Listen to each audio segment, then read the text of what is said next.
Hi everyone, how's life? Great, excellent, yay! Welcome back to our Grammar Corner with Sister Ulfa. Nah teman-teman, kali ini kita akan membahas tentang noun clause. Are you ready everybody? Let's just get started. Oke, let's go teman-teman. Sebelum kita membahas tentang noun clause, teman-teman masih ingat nggak kemarin? Ayo, di video yang kemarin kita ada yang namanya apa guys? Clause. Oke, clause itu apa teman-teman? Masih ingat nggak? Clause itu apa? Kalimat yang bentuknya ada apa guys?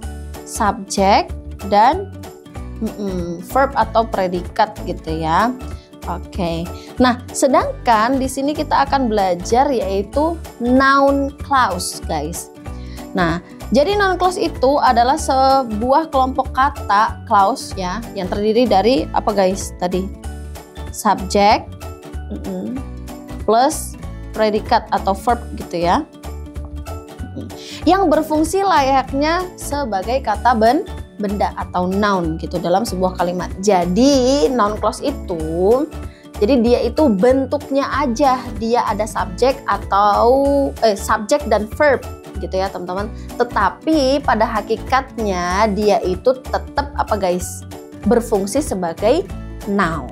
Nah teman-teman, sekarang kita lihat atau kita belajar tentang poin-poin penting tentang noun clause. Oke, yang pertama mengandung subjek dan juga predikat. Seperti tadi ya, Silva udah jelasin di atas ya teman-teman. Nah maksudnya gimana teman-teman? Ada subjek dan juga ada yang namanya kata kerja gitu ya, kata kerja atau predikat. Sama kayak clause biasanya ya teman-teman, sudah pasti dia itu punya subjek, ada subjeknya gitu kan. Plus ada apa guys? Predikat atau ada verbnya. Nah itu ciri-ciri yang pertama. Nah sekarang kita belajar tentang poin-poinnya gitu ya, atau fungsi sebagai kata bendanya. Seperti apa sih? Contoh nomor 1, subjek kalimat. Jadi si noun clause ini menjadi apa guys? Subjek dari sebuah kalimat. Mari kita lihat dulu ya. What she said surprise everyone. Ayo kita artikan dulu teman-teman. Apa yang dia katakan mengejutkan semua orang. Oke. Nah, kita lihat dulu nih, teman-teman. Di sini ada kata-kata surprise. Surprise di sini berarti dia apa, teman-teman? Verb. Oke, good job, teman-teman. Dia verb ya. Kalau everyone berarti apa? Objek gitu ya. Nah, sis, tapi kan di sini ada she said ya. Nah, kita lihat dulu. She sudah pasti dia subjek. Tapi ini maksudnya subjek untuk clause-nya ya, teman-teman, karena di sini ada said gitu kan. Ada said yaitu apa? Dia verb juga. Nah, what she said itu dia adalah apa teman-teman? Noun clause. Ya, bentuknya noun clause. Ini posisinya sebagai subjek. Nah, jadi subjeknya itu dari what ya? What she said gitu. Bentuknya itu noun clause. Nah, dia posisinya menjadi subjek. Nah, sampai sini teman-teman masih bingung nggak? Paham? Oke, aduh sis, coba kasih contoh yang lain. Oke, boleh. Lanjut. Objek langsung kata kerja. Nah, kita lihat ya teman-teman. I know that he is honest. Oke. Artinya apa teman-teman? I know that he is honest. Saya tahu kalau dia laki-laki ya. Dia laki-laki jujur. Oke. Nah, berarti apa guys? Nah, kita lihat dulu ya. Di sini ada know. Berarti know ini adalah verb ya. Sedangkan I-nya apa guys? Subjek dari kalimat. Dia ini subjek dari kalimat. Nah, that he is honest itu adalah apa teman-teman? Dia itu adalah bentuknya apa teman-teman? Noun. Bentuknya itu adalah noun clause. Tapi posisinya apa teman-teman?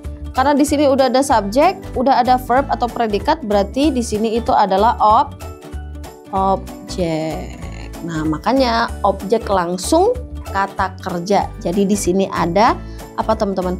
Ada kata kerjanya now, terus objeknya itu adalah si that he is honest. Kayak gitu ya teman-teman. Kalau tadi kan jadi subjek, nah sekarang ini dia jadi objek. Yang ketiga adalah apa teman-teman? Objek preposisi. Masih ingat teman-teman preposition? Preposition itu adalah apa? Kata depan. In, on, at dan lain sebagainya itu disebut dengan kata depan. Nah, sekarang maksudnya objek preposisi itu gimana? Nah, kita lihat dulu nih, teman-teman. I am interested in what you are planning. Artinya apa, guys? Saya tertarik pada apa yang kamu rencanakan. Oke, ini maknanya kayak gini ya teman-teman. Nah, terus gimana teman-teman kita cara menganalisanya? Yang pertama, di sini sudah ada jelas banget ya guys, ada I. Ya kan? I am interested kayak gitu. Ini sudah jadi kalimat ya. Ya enggak teman-teman? Dia kalimat apa ayo? Kalimat nominal. Oke, good job. Nah, setelahnya itu di sini ada yang namanya in. Nah, in ini disebut dengan preposition. Oke, preposition itu apa ya? Kata depan gitu. Nah, sedangkan yang di belakang ini what you are planning itu apa guys? Apa yang kamu rencanakan. Nah, di sini ada nggak? Ada subjeknya nggak guys? Ada, yaitu you, ya kan? Nah, are planning ini adalah predikatnya. Nah, jadi bentuk dari what you are planning itu adalah apa teman-teman? Itu adalah noun clause yang dijadikan apa guys? Objek, preposisi atau apa guys? Objek dari kata depan. Jadi setelahnya ada in-nya itu tadi. Sis, kenapa sih kita harus belajar noun clause? Karena teman-teman, pada dasarnya noun clause itu kita butuhkan untuk membuat kalimat apa teman-teman? Kalimat kompleks. Yang mana kalimat kompleks itu terdapat di soal-soal TOEFL maupun IELTS. Gitu ya teman-teman. Makanya kita belajar menganalisa atau belajar membuat namanya noun clause. Nah, selanjutnya teman-teman ada pelengkap subjek atau subject complement. Maksudnya gimana sis? Gitu, kita lihat dulu nih. My dream is to travel the world. Oke, maknanya apa? Kita lihat dulu maknanya ya teman-teman. Oke, let's go guys. Maknanya tadi apa? Mimpiku adalah jalan-jalan keliling. Oke, keliling dunia. Oke, kita lihat dulu ya teman-teman. Let's see. Coba. Yang pertama ada my dream. Nah, my dream ini sudah pasti subjek dan dia itu noun ya. Noun. Kata benda. Nah, di sini ada predikatnya yaitu apa guys? Is, ya kan? Predikat atau verb lah gitu. Di sini ada to travel the world. Ya enggak, teman-teman? Nah, to travel the world itu dia itu apa? Pelengkap subjek. Jadi dia itu melengkapi apa, guys? Dia itu melengkapi si my dream. Jadi to travel ini dia itu jadi to infinitive ya. Nah, yang mana to infinitifnya ini apa guys? Dia ini apa? Berfungsi untuk sebagai atau sebagai noun clause gitu ya guys. Yang melengkapi siapa tadi? Melengkapi otomatis si subjeknya ini. Yang terakhir adalah apositif teman-teman. Jadi noun clause itu bisa digunakan sebagai apositif. Apositif itu apa sih? Jadi itu menjelaskan tentang si subjek atau si nounnya. Contoh nih, kita langsung aja ya teman-teman ke contoh. Yang pertama, my belief that everyone deserves respect is very strong. Ayo kita artikan dulu nih teman-teman. Maknanya apa guys? Keyakinanku bahwa setiap orang berhak dihormati sangat kuat. Oke, kita lihat dulu nih teman-teman ya. Kita lihat yang paling gampang caranya teman-teman tahu yaitu ada di komanya guys. Nih, kita lihat di sini ya teman-teman. Di sini ada 2 koma kan teman-teman. Nah, biasanya yang di dalam koma itu dia biasanya pasti menjelaskan tentang sebelumnya. Jadi kita lihat dulu nih teman-teman, my belief. My belief berarti apa? Part of speech-nya atau kelas katanya. Sudah pasti dia noun ya, dan dia di sini sebagai subjek ya. Nah, sedangkan di sini ada is ya. Di sini ada is. Sudah pasti dia jadi predikat. Very strong itu kan dia adjektif ya teman-teman. Nah, berarti ini kalimat apa teman-teman? Is very strong ini kalimat apa? Nominal sentence. Nah, yang kita pelajari yaitu bentuk dari noun clause. Coba teman-teman dilihat nih. Di sini ada everyone. Nah, everyone di sini juga berlaku sebagai subjek. Deserve apa teman-teman?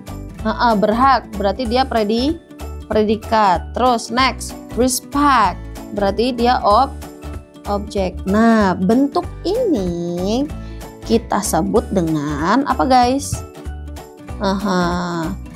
Apositif kayak gitu. Jadi dia apa? Dia kan bentuknya ini noun clause ya. Ya pasti dong. Dia bergantung kan? Bergantung sama apa?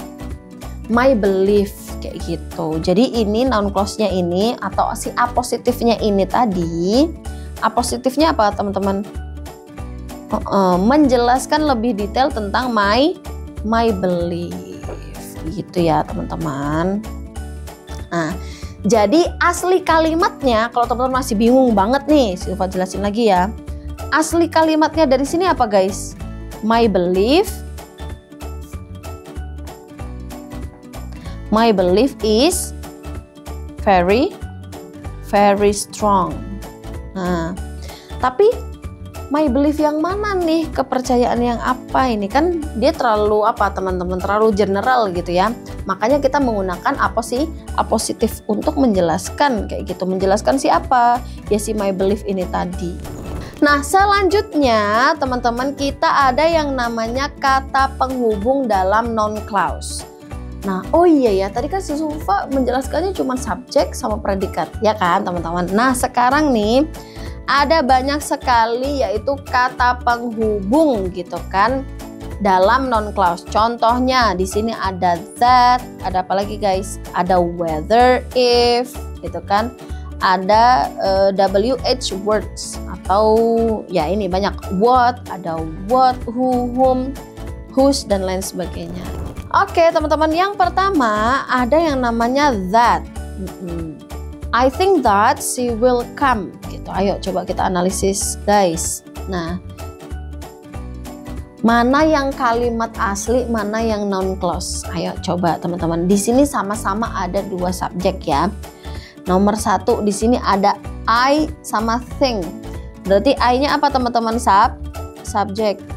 Thing-nya berarti predikat. Di sini ada that, terus ada she lagi.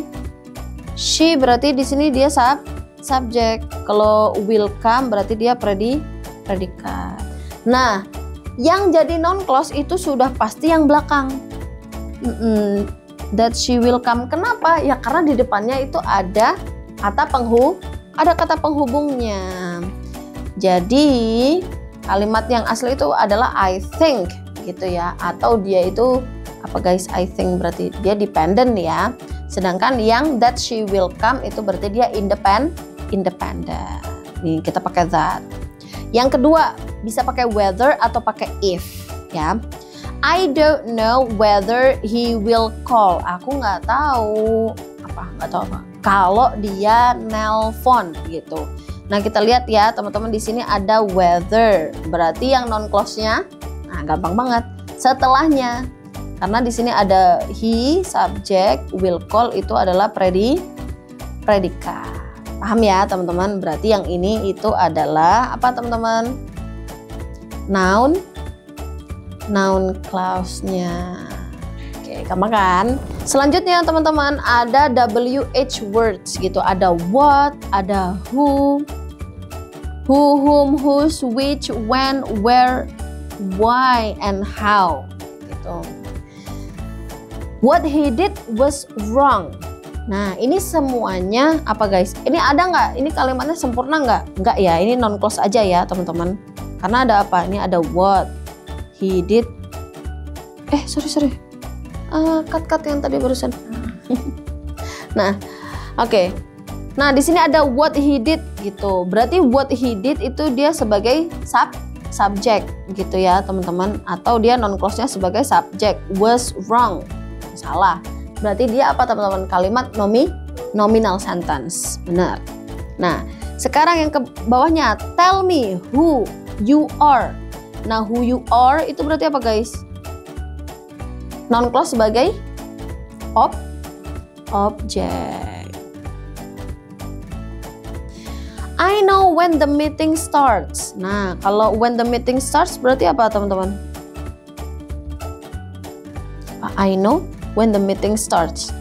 Apakah dia jadi objek atau dia jadi objek dari kata kerja? Ayo, kira-kira yang mana? Dia tetap jadi objek ya teman-teman, non clause-nya. Lanjut. Do you know where she lives? Kamu tahu nggak di mana dia tinggal? Nah, where she lives. Ayo nih, do you know where she lives? Nah teman-teman, kira-kira where she lives ini apa? Coba dia jadi apa? Boleh ditulis di kolom komentar ya teman-teman. Oke, yang I don't understand why he is angry, berarti dia tetap aja ya teman-teman jadi objek. Objeknya karena apa teman-teman? Ya karena dia itu verb ya, langsung setelahnya verb. Gampang banget kan? Berarti soal yang sebelumnya jawabannya apa guys? Ayo tulis di kolom komentar. Oke, terakhir nih teman-teman. Tell me how you did it. Kasih tahu aku bagaimana kamu melakukannya. Nah, kalau ini berarti apa teman-teman? Kasih tahu aku, beritahu aku tentang bagaimana kamu melakukannya. Berarti dia sebagai apa teman-teman noun clause-nya?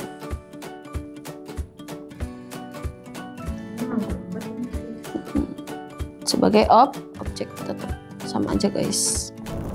Nah teman-teman, gimana? Apakah videonya sudah mencerahkan tentang noun clause? Oh ternyata noun clause tuh kayak gitu ya sister. Thank you for watching, and then the last I say Mr. Bob, super seru. Bye bye.